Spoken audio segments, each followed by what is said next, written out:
Daily newspaper journalists, the job is entirely different to anyone else's. With everyone else you get a curve which goes up. You get in the morning, you have your tea, then you work hard, you about your peak about 1 or 2 in the afternoon, then you tail off nicely to a nice peaceful end where you go off to the pub.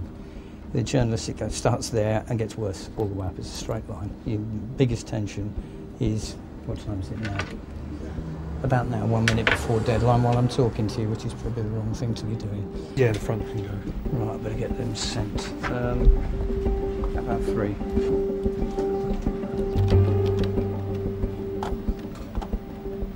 The daily drama of newspaper production is not exclusive to us. It's the same in every newspaper. It's more difficult for us in some senses because we don't have the resources. We have a very small staff. We have, 24, 25 people in the newsroom, as distinct from several hundred in most newsrooms.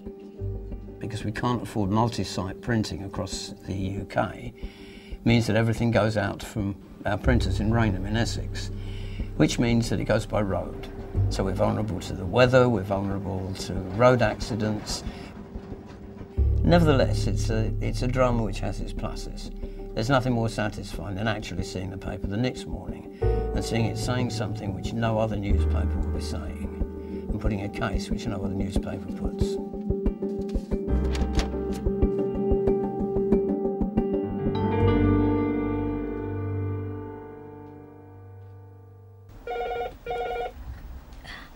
Morning Star.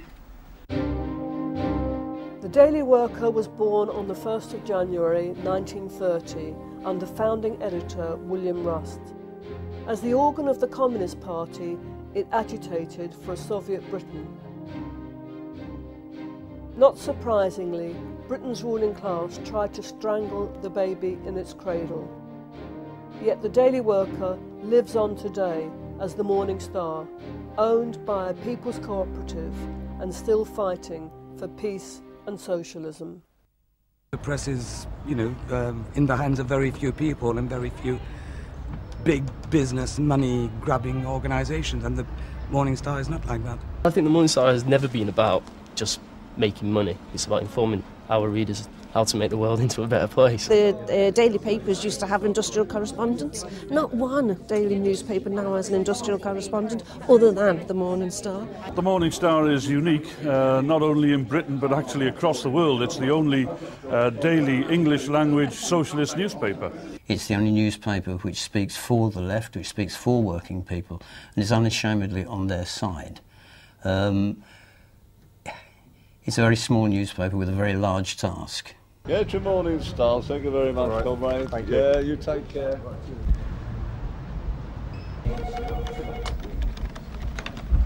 His desk. Not our sort of story, I'm afraid. Yeah, we're the Morning Star, not the Daily Star. Cheers, mate. Bye. As a High Court judge once remarked, only a moron in a hurry would not be able to tell the difference between the Morning Star and the Daily Star. The Morning Star is proud to be different. It's not owned by multi-millionaires or big business, but by a cooperative of its readers and supporters. Its content reflects the concerns, interest and aspiration of the working class and people generally. But to paraphrase Karl Marx, the paper doesn't just interpret the world. The Morning Star wants to help change it, fundamentally. It stands up well in comparison, I think, to any other newspaper, any other daily newspaper of the right or the commercial press. The Morning Star and the Daily Worker prior to it were exemplary for their time. The awards are over there on the wall. You can see them for the Daily Worker. From the outset, the Daily Worker campaigned against ruling class power and privilege.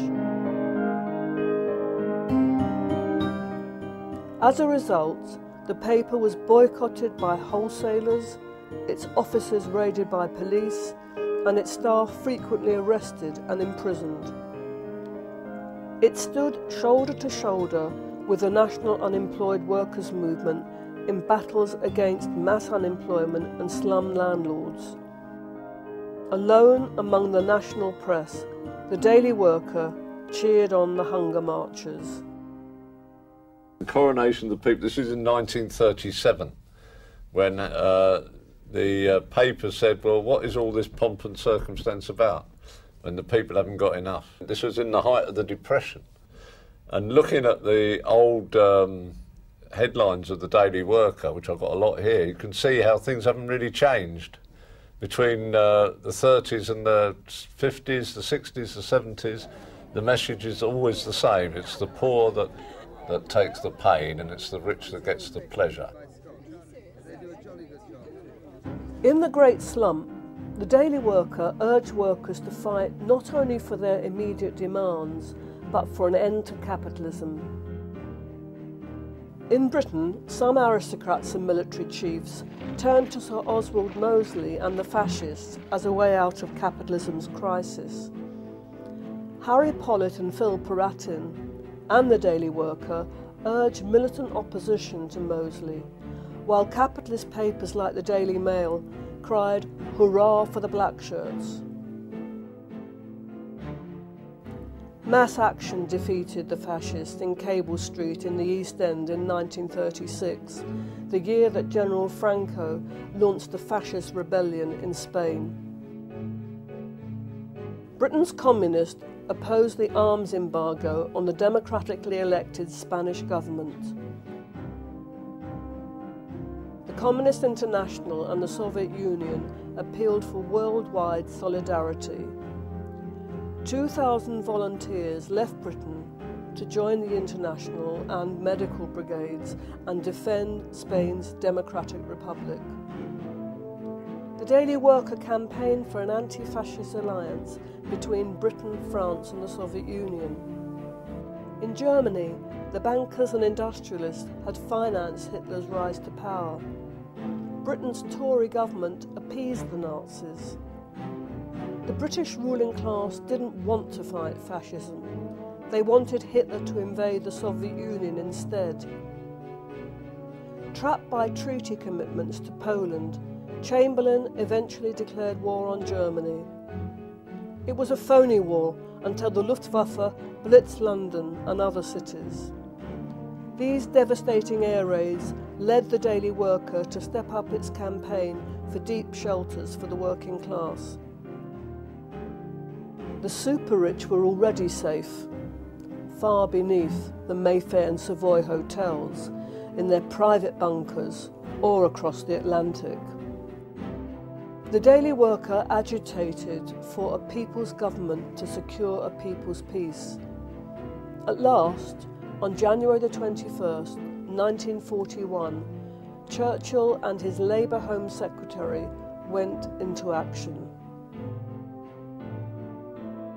Shortly after the People's Convention was convened, the Daily Worker was banned, and in the library we have the copies of many of the illegal versions that were printed and distributed in factories and workplaces. Included here are special editions that were printed under mock banner heads. A copy of Soviet Week Special is actually a copy of the illegal Daily Worker. By the following week, it becomes the Scottish Worker. The ban on the paper was not lifted until August 1942. In June 1941, Nazi Germany attacked the Soviet Union. The left in Britain called for a military front against Hitler in Western Europe. This was now clearly a people's war against fascism. At that time, there were several editions a day. So you can see that's a late extra edition. Red flag is hoisted on the Reichstag. May the 8th. Victory in Europe. Unconditional surrender.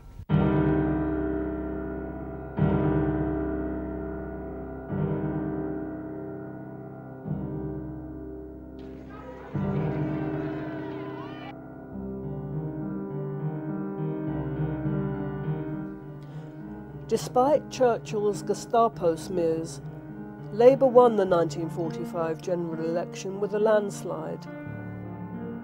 Its election manifesto pledged sweeping nationalisation, full employment, a comprehensive welfare state and friendship with the victorious Soviet Union. Orders for the daily worker soared to 500,000, but the authorities rationed paper supplies to less than 1/5 of the demand.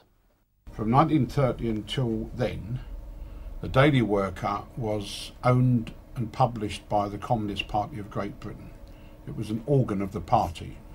But in the post-war euphoria of a Labour government and setting up the welfare state and so on, it was decided to establish a cooperative society. It ceased to be an organ of the party and it became owned effectively by its readers, its shareholders. This was one in 1948 when we had a new printing press. This was in the old building in Farringdon Road where there were 20,000 people there to welcome the printing of the Daily Worker on its own press. The very first edition was thrown out to the crowds who filled the square, the massive torchlight procession where Bill Rust was carried on the crowd, thousands strong, by torchlight from this building. They called it the chairing of the editor. Sounds a bit public school to us today, but that's the way they did it. And they carried him in triumph with the first editions of the paper just after the war, right over to the building in Farringdon. Because we've suffered from boycotts, bannings, people have attempted to drive us off the street, refused to print us, etc., etc., etc. And so that the history has always been the determination of our readers and supporters to keep the Morning Star going. The Daily Worker's relationship with the Communist Party continued, but now as a political rather than as an organisational one. The paper still drew insight and inspiration from the ideas of Lenin and Marx. As the Labour government turned right, the Daily Worker supported workers fighting for pay and the right to strike, and opposed Britain's Cold War alliance with American imperialism. The election of Phil Paratin to join Willie Gallagher in Parliament lent a new cutting edge to the paper's political coverage. From 1951, the Daily Worker based its editorial line on the Communist Party's programme, The British Road to Socialism. It is a relationship which endures. The programme's broad approach, combined with the paper's independence, enabled the Daily Worker to win new friends and allies on the left. But at the Soviet Communist Party Congress in 1956, revelations about the crimes of the Stalin period sent a shockwave through the international communist movement. Debate also raged among journalists and printers at the Daily Worker. Months later, Warsaw Pact forces were deployed to maintain communist rule in Hungary. Daily Worker correspondents in Budapest were divided on the intervention, and some staff quit the paper over its pro-Soviet policy. There were no such divisions over support for national liberation struggles against British imperialism. The Daily Worker caused a worldwide sensation with its pictures of British soldiers displaying the severed heads of Malayan freedom fighters. Renamed the Morning Star in 1966, the paper consistently opposed the European common market, which it identified as a club for big business and the rich.